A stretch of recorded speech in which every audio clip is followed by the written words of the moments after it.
Doctor Baba Saheb Ambedkar open university.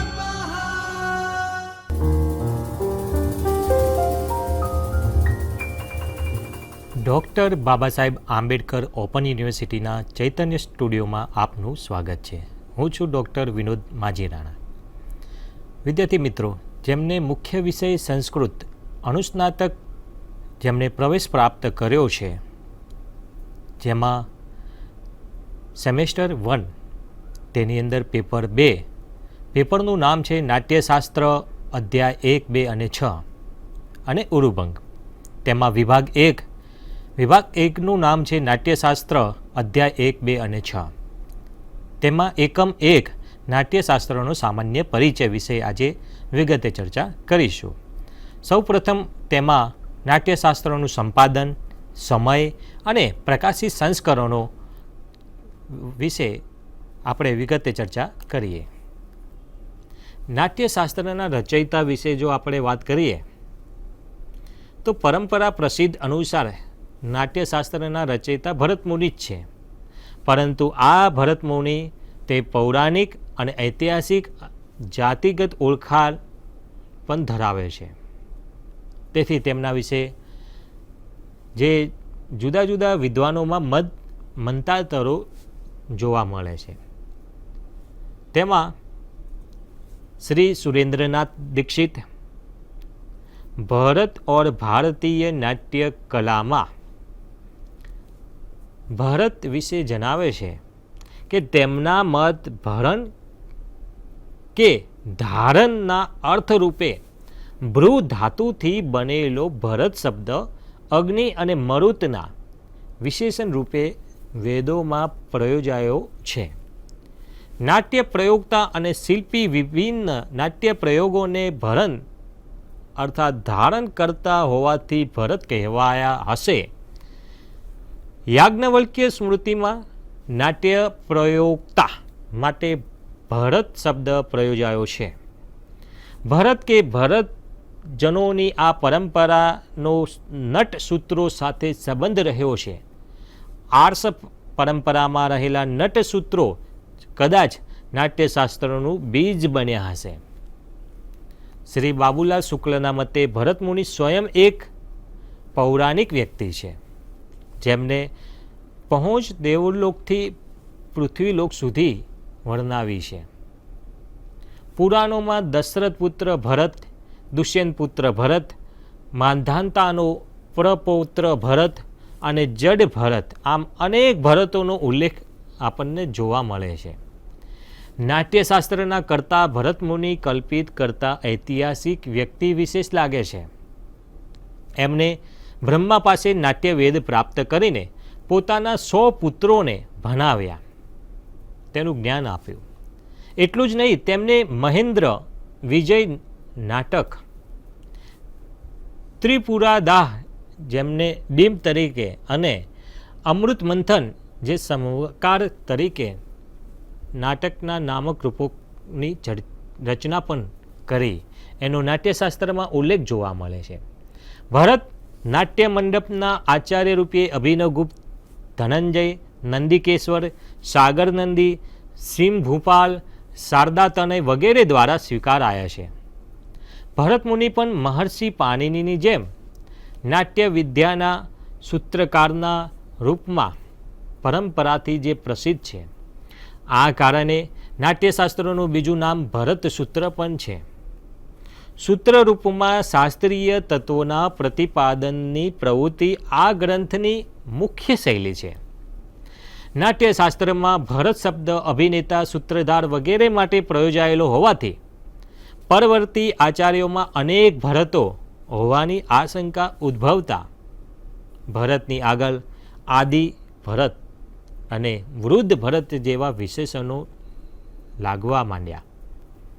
અભિનવગુપ્તે નાટ્યશાસ્ત્રના પ્રણેતા રૂપે સદાશિવ, બ્રહ્મા અને ભરતની ત્રિપુટીને સ્થાપવાના મતનું ખંડન કર્યું છે. શારદા તનય પણ નાટ્યશાસ્ત્રની દ્વાદશ શાસ્ત્રી સંહિતાની રચના આદિ ભરત કે વૃદ્ધ ભરતે કરી હતી એવું કહી કેટલાક ગદ્યાંશો પ્રસ્તુત કરે છે. શક્ય છે કે એ ભરત પછી આદિ ભરત કે વૃદ્ધ ભરતના નામે આવી રચનાઓ ઉત્તરકાળમાં પ્રચલિત થઈ હોય, જેમ કે મનુસ્મૃતિ પછી વૃદ્ધ મનુ વગેરે. આમ ભરત શબ્દ કોઈ વંશ કે જાતિ પરંપરા માટે ભલે પ્રયુક્ત થયો હોય, તેનાથી ભરત મુનિના વ્યક્તિત્વને કોઈ હાનિ પહોંચતી નથી. એ વાતનો સંકેત અવશ્ય મળે છે કે નાટ્યશાસ્ત્રના અનુશીલનને કારણે નાટ્ય આચાર્યો તથા ભરતોની એક અવિરત પરંપરા પ્રવહ્યમાન રહી હશે, જેને ભરત સંજ્ઞા પ્રાપ્ત હતી. જેવી રીતે આજકાલ શંકરાચાર્યની પીઠ પર વિરાજમાન વ્યક્તિને શંકરાચાર્યની સંજ્ઞા અપાય, તેમ અહીં શ્રી ગોદાવરી કેતકર GOSના સંપાદકોના સંદર્ભે નાટ્યશાસ્ત્રના કર્તા વિષયક પ્રશ્ન ચર્ચે છે. તેમના મતે GOSના સંપાદકોએ ભરતના સ્થાને આદિ ભરત, સદાશિવ ભરત તથા વૃદ્ધ ભરત જેવા ભરત પૂર્વના આ શાસ્ત્ર લખનારાના નામ આપ્યા છે. શ્રી રામકૃષ્ણ કવિએ તો આદિ ભરત તથા સદાશિવ ભરતની ત્રુટિત પોથીઓ પોતાની પાસે છે એવો ઉલ્લેખ પણ કર્યો છે. મૈસૂર પ્રાચ્ય વાચનાલયની હસ્તલિખિત ગ્રંથ સૂચિમાં આદિ ભરતના નામે જ એ પોથીનો ઉલ્લેખ પણ મળે છે. તે મંગાવીને શ્રી પ્રાધ્યાપક ગોળે તેની તપાસ કરી હતી, પરંતુ તેમનું જ્ઞાત થયું કે એ પ્રત ભરતકૃત નાટ્યશાસ્ત્રની જ છે. અદ્યાપી આદિ ભરત, સદાશિવ ભરત તથા વૃદ્ધ ભરત પૈકી કોઈ નાટ્યશાસ્ત્રની પ્રત મળી ન હોવાથી એમને નામ શેષ જ કહેવા જોઈએ. શ્રી ગોદાવરી કેતકર સ્પષ્ટ રીતે જ તરંગ ભરીને તર્કો ભરી વિદ્વાનોની દ્રષ્ટિને સ્વીકારતા નથી. નાટ્યશાસ્ત્રમાં હિમાલય પર્વત પર અવસ્થિત ભગવાન શિવના આદેશથી તંડુથી તાંડવનું જ્ઞાન ભરત મુનિને પ્રાપ્ત કર્યું તથા તેમની જે સમક્ષ ત્રિપુરાદાહ નામક ડીમ જે રૂપકનો પ્રકાર છે તે પ્રસ્તુત પણ કર્યું હતું. નાટ્યશાસ્ત્રમાં હિમાલય પર્વતના સહજ અને મનમોહક વર્ણનોની સાથે શિવ અને પાર્વતીના તાંડવ અને લાસ્યના વિવરણોથી એ પ્રતીત થાય છે કે ભરત મુનિનું આવાસ સ્થાન અથવા તો આશ્રય હિમાલય પર્વતના કોઈ ક્ષેત્રમાં રહ્યો હશે. કેટલાક વિદ્વાનો હિમાલયની અંદર પ્રાપ્ત થવાવાળા વૃક્ષો વગેરેનું સૂક્ષ્મ વિવરણ કરી તેના આધારે ભરત મુનિને કાશ્મીરના નિવાસી બતાવે છે તથા એ પણ તારક આપે છે કે નાટ્યશાસ્ત્રોનું પરંપરાગત અધ્યયન સર્વાધિક કાશ્મીરી વિદ્વાનોએ જ કર્યું છે, જેમ કે ભટ્ટલોલટ, શ્રી શંકુક, ભટ્ટનાયક તથા અભિનવ ગુપ્તવાદ વગેરે.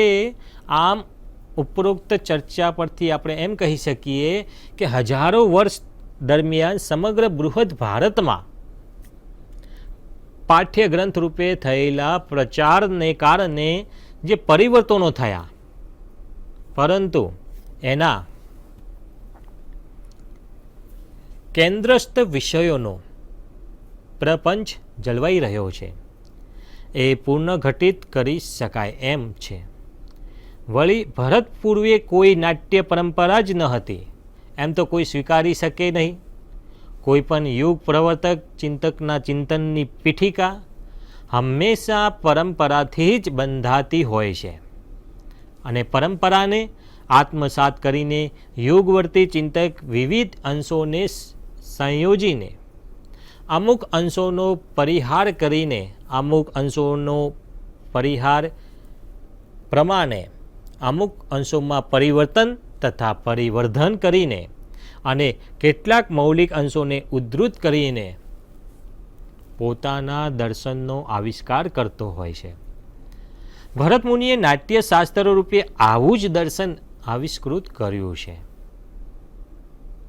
ત્યારબાદ નાટ્યશાસ્ત્રનો જો આપણો એનો રચનાકાળ જોઈએ કે તેનો સમય તપાસીએ તો નાટ્યશાસ્ત્રના રચયિતા વિશે જેટલી અટકલો તેનાથી પણ વધારે અટકલો તેમના સમય વિશેનો પ્રથમ પ્રયાસ નાટ્યશાસ્ત્રના 1 થી 14 અધ્યાયના સંપાદક પી રેગ્નો તથા જે ગ્રોસે કર્યો હતો. તેમણે નાટ્યશાસ્ત્રના રચનાકાળ વિશે કાવ્યશાસ્ત્રીય તથા છંદશાસ્ત્રીય સ્વરૂપને જોઈને ઈસવીસન પૂર્વે પ્રથમ સદી નિર્ધારિત કર્યો છે. ત્યારબાદ શ્રી હરપ્રસાદ શાસ્ત્રીએ નાટ્યશાસ્ત્રના વિભિન્ન તત્વોનું વિશ્લેષણના ઉપરાંત તેના નિર્માણકાળ ઈસવીસન પૂર્વે 2 સદી નિર્ધારિત કર્યો છે. કર્નલ જેકબીએ નાટ્યશાસ્ત્રની પ્રાકૃત ભાષાના અંશોનું વિશ્લેષણ કરીને નાટ્યશાસ્ત્રનો રચનાકાળ ઈસવીસનની 3જી સદી નિર્ધારિત કરે છે. શ્રી પ્રોફેસર સિલ્વા લેવીએ નાટ્યશાસ્ત્રમાં પ્રયુક્ત કેટલાક શબ્દોનો આધાર પર નાટ્યશાસ્ત્રોનો સમય નિશ્ચિત કરવાનો પરિશ્રય કર્યો છે.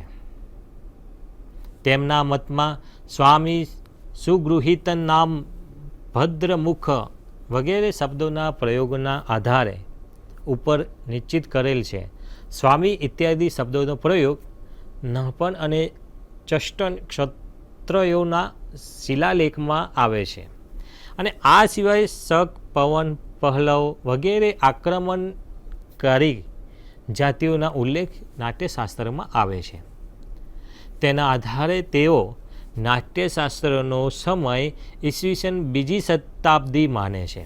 અર્થાત તે ક્ષત્રિયોનો સ્થિતિકાળ ઈસવીસન 2જી શતાબ્દી છે. ડૉક્ટર ડી.સી. સરકારે પણ પ્રાચીન શિલાલેખોના આધાર પર તથા નાટ્યશાસ્ત્રમાં પ્રયુક્ત નેપાલ તથા મહારાષ્ટ્ર શબ્દના આધાર પર નાટ્યશાસ્ત્રનો સમય ઈસવીસનની 2જી સદી બાદ માન્યો છે. કારણ કે નેપાલ શબ્દનો પ્રથમ ઉલ્લેખ સમુદ્રગુપ્ત પ્રશસ્તિમાં તથા મહારાષ્ટ્ર શબ્દનો પ્રથમ ઉલ્લેખ મહાવંશ ઈસવીસન પૂર્વે 5મી સદી તથા એહોલ અભિલેખ ઈસવીસન 634માં મનાય છે. માનન્ય મોહમ્મદ કાને અનુસાર નાટ્ય શાસ્ત્રમાં ઉલ્લેખિત વિશ્વકર્મા, પૂર્વાચાર્ય, કામસૂત્ર, કામતંત્ર, બૃહસ્પતિ, નારદ તંડુ, પાશુપત વગેરેના ઉલ્લેખોથી નાટ્યશાસ્ત્રનો સમય ઈસવીસનના પ્રારંભથી પૂર્વ ભાવિ કાલથી તરફ નહીં હોય, પરંતુ તેના બાદની જે સ્થિતિ વધારે સ્વીકાર્ય છે, જેમ કે કાલિદાસે સ્પષ્ટ રૂપે વિક્રમોર્વશીયમમાં ભરત યુનિને નાટ્યશાસ્ત્ર આચાર્ય સ્વીકૃત કરીને તેમના દ્વારા સ્વીકૃત 8 રસોની ચર્ચા કરી છે. બાણ કવિએ ભરત પ્રવર્તિત સંગીતનો ઉલ્લેખ કર્યો છે. નાટ્યશાસ્ત્રમાં માત્ર 4 અલંકારોનો જ ઉલ્લેખ મળે છે, જ્યારે દંડી, ભામહ વગેરે દ્વારા તેની સંખ્યા 30 સુધી પહોંચાયેલ છે. આ બધી જ વાતોથી સિદ્ધ થાય છે કે ઈસવીસનની 6ઠી સદી સુધી નાટ્યશાસ્ત્રનો વર્તમાન પાઠ સ્થિર થઈ ચૂક્યો હશે.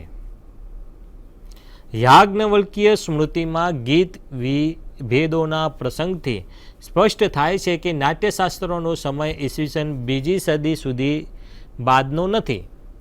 શ્રી એ.બી. કીથ તથા શ્રી રેપ્સનને નાટ્યશાસ્ત્રનો જે સમય બતાવ્યો છે તે 3જી સદી માન્યો છે. ડૉક્ટર શ્રી મનમોહન ઘોષે નાટ્યશાસ્ત્રના અંગ્રેજી ભાષાંતરની ભૂમિકામાં ભાષા, વૈજ્ઞાનિક, છંદ, શાસ્ત્રીય, ખગોળીય, જાતિ આદિ સામગ્રીના આધાર પર તથા કાવ્યશાસ્ત્ર, સંગીતશાસ્ત્ર, કામશાસ્ત્ર અને અર્થશાસ્ત્રના ઐતિહાસિક સાક્ષ્ય તથા અભિલેખોથી સામગ્રીના પ્રકાશનમાં નાટ્યશાસ્ત્રના સાથે સાથે કેટલીક ભૌગોલિક અભિધાનોનું સંયોજન જોવા મળે છે અને ક્ષત્રપાદીના અભિલેખોમાં વિદ્યમાન નાટ્યશાસ્ત્રીય ક્ષમતાઓની તરફ ધ્યાન આકર્ષણ કરતા બતાવે છે કે તેમાં પ્રયુક્ત ગાંધર્વ, સૌષ્ઠવ તથા નિયુદ્ધ શબ્દ તે નાટ્યશાસ્ત્રની જે પરિભાષાની વધારે અનુકૂળ છે. તેથી તેઓ નાટ્યશાસ્ત્રોનો સ્થિતિકાળ બીજી સદીનો પૂર્વ ત્યાગ માને છે. કાલિદાસે અંગહાર વૃત્તિ, સંધિ, પ્રયોગ, નૃત, પાત્ર, સૌષ્ઠવ, ઉપવન, વસ્તુ, માયુરી, સ્માર્જન જેવા નાટ્યશાસ્ત્રીય શબ્દોનો પ્રયોગ કર્યો છે. તેથી કાલિદાસ નાટ્યશાસ્ત્રથી પૂર્ણ પરિચિત હતા તે આપણને સ્પષ્ટ થાય છે. મહાકવિ ભાસ પણ નાટ્યશાસ્ત્રથી પરિચિત અવશ્ય હતા તે સ્પષ્ટ છે. તેનું કારણ છે કે ભાસની જે નાટ્ય રચનાઓમાં વિદૂષક, પ્રસ્તાવના, સૂત્રધાર, મારીચ, હાવભાવ, પ્રેક્ષક, ગતિ, ભદ્રમુખ જેવા નાટ્યશાસ્ત્રના પારિભાષિક શબ્દોનો પ્રયોગ થયો છે. આ સિવાય તેમાં ભાસના નાટકોની જે કાલ સંવાદિતા, કાકુન નિયમ, નૃતો પ્રદેશ વગેરેનો નાટ્યશાસ્ત્રના નિયમોના આધાર પર જ કહેલ છે. તેથી નાટ્યશાસ્ત્રોનો સમય ભાસથી પૂર્વે સિદ્ધ થાય છે અને શ્રી ટી ગણપતિ શાસ્ત્રીએ ભાસનો સમય ઈસવીસન પૂર્વે 5મી સદી માને છે. શ્રી રામકૃષ્ણ કવિ પણ નાટ્યશાસ્ત્રના પરિશીલનના આધારે તે જ ઈસવીસન પૂર્વ 5મી સદી સમય માને છે અને શ્રી કનૈયાલાલ પોદદાર અનુસાર નાટ્યશાસ્ત્રોનો સ્થિતિકાળ વૈદિક કાળ પછી તથા પુરાણકાળ પૂર્વે છે, જેની પૂર્વ સીમા તે ભાસ સુધી માની શકાય. જો આપણે નાટ્યશાસ્ત્રની સૂત્ર ભાષ્ય શૈલીના સ્વરૂપ પર વિચાર કરીએ તો તેની અતિ પ્રાચીનતા સ્વરૂપ સ્પષ્ટ થાય છે અને સૂત્રકાળની આસપાસ રચિત હોવાના કારણે ક્યારેક સૂત્રરૂપ નાટ્યશાસ્ત્રને નાટ્યવેદ કહીએ વેદ સમાન પણ અપાય છે. જો નાટ્યશાસ્ત્રના આ સૂક્ષ્મમય સ્વરૂપમાં ઉત્તરકાળમાં કેટલીક આચાર્યો અને અન્ય પદ્યાત્મક વિવરણ તથા યવન આદિ શબ્દો જોડાતા ગયા હશે, માત્ર આટલાને જ આધાર માનીએ તો નાટ્યશાસ્ત્રને અર્વાચીન નહીં માની શકાય, કારણ કે તેનું મૂળભૂત સ્વરૂપ અને મહત્વપૂર્ણ ભાગની રચના ઈસવીસન પૂર્વે 5મી સદીમાં થઈ ગઈ હતી. આમાં બીજા પ્રક્ષિપ્તો જોડાયા હોય તો પણ 1-2 સદી નીચે તેનો સમય માની શકાય, જેવી રીતે પુરાણ અને મહાભારત સાથે બન્યું છે. શ્રી મનમોહન ઘોષ તથા શ્રી રામકૃષ્ણ કવિના નિષ્કર્ષો પર પુનઃ ધ્યાન જાય છે, કારણ કે આ બંને વિદ્વાનો નાટ્યશાસ્ત્રના અધિકારી વિદ્વાન તથા સમગ્ર નાટ્યશાસ્ત્રના સંપાદક અને અનુવાદ પણ છે. બંને વિદ્વાનોએ એક જ મત છે કે નાટ્યશાસ્ત્રનો સમય ઈસવીસન પૂર્વે 5મી શતાબ્દી જ છે. આ પ્રમાણે આ ઉપરોક્ત આપણે જે ચર્ચા કરીએ એ તમામ નિષ્કર્ષોના નજર સમક્ષ રાખતા અંતે એ અનુમાન સહજ લાગે છે કે ઈસવીસન પૂર્વે 5મી સદી આજુબાજુ નાટ્યશાસ્ત્રનું કોઈ એવું રૂપ લોકપ્રસિદ્ધ થઈ ગયું હશે કે જેમાં ભાવ, રસ, પ્રેક્ષાગૃહ, નાટ્ય અભિનય, રૂપક, વિભેદ આદિનું વિવરણ હતું તથા જેનું જ્ઞાન ભાસ, અશ્વઘોષ તથા કાલિદાસને પણ જેવા નાટ્યકારોને હતું. ત્યારબાદ તો કોઈ એવું કાવ્ય અથવા નાટ્યશાસ્ત્રીય આચાર્ય તથા કૃતિકાર ન હતા જે આના પ્રભાવ ક્ષેત્રમાં પોતાની રચનાઓનું નિર્માણ ન કર્યું હોય. આમ ઉપરોક્ત ચર્ચા પર આપણે જોઈએ અને એમ કહી શકીએ કે નાટ્યશાસ્ત્રોનો સમય ઈસવીસન પૂર્વે 5મી સદી ઈસવીસનથી માંડીને ઈસવીસન પ્રથમ સદી વચ્ચેનો હોઈ શકે છે. તો વિદ્યાર્થી મિત્રો, અહીં આપણે નાટ્યશાસ્ત્રોનો રચનાકાળ એટલે કે સમય, તેના સંસ્કરણો અને તેમાં વિગતે ચર્ચા કરી. અસ્તુ, ધન્યવાદ. જયતુ સંસ્કૃતમ, જયત ભારતમ. स्वाध्यायः